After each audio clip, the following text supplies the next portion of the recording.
I'm curious what your thoughts are on race and class and how that complicates the support they have for teachers, especially in America.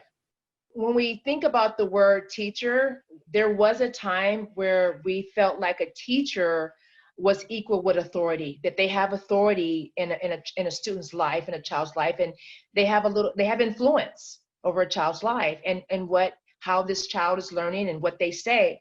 But unfortunately, we have a lot of upheaval, a lot of revolt, a lot of rebellious, like, well, I'm going to do what I want to do, which also makes a teacher's job very hard.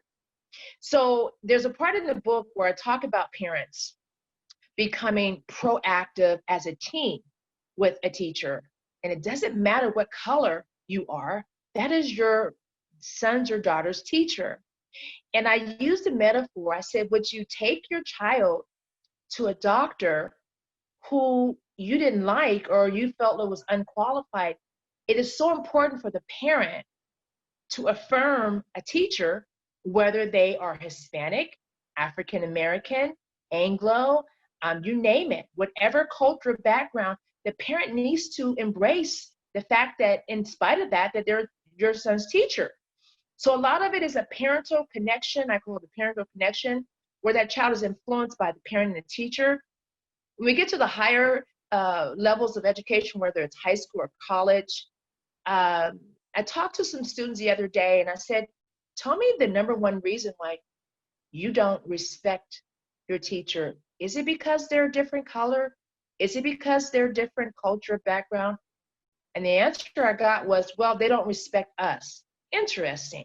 So because we have a whole group of generation of revolters that says, well, you do what I say, do or else.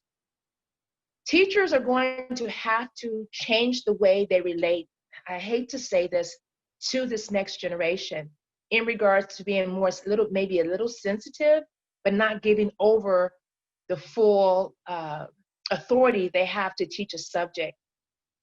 This is where I was talking about the training. We talked about a different type of training.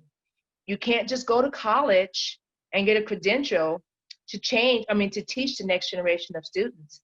It's going to take another level of understanding their background, their fears, their pains, their anxieties, their attitudes towards teachers, and how can you teach me? Who are you? And I'm only want to be taught by African American or Hispanic or Anglo. I'm not going to respect you as a teacher. I want to make sure you're the same nationality or same culture.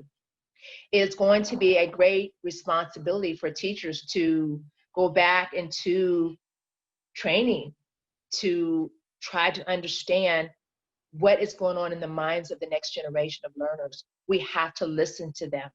We can't just have a degree and teach them, because I'm gonna tell you something. The majority of they have a lot of access to computer knowledge. They have a lot of access to things that the teachers of old didn't have. They didn't have it, and it's different. So teachers have to be aware that these young people who are from different backgrounds, they all have a computer, and so they're going to judge you with your. There's a chapter in the book about social media, how you are portrayed as an African American teacher or as an Anglo teacher or maybe a Hispanic teacher. Kids are smart, so teachers are going to have to be aware of the. I wouldn't ask you to be colorblind, but you need to be aware that students will look at you in a different way because of your cultural, your background and your ethnic or your origins, where you've come from, and how they see you.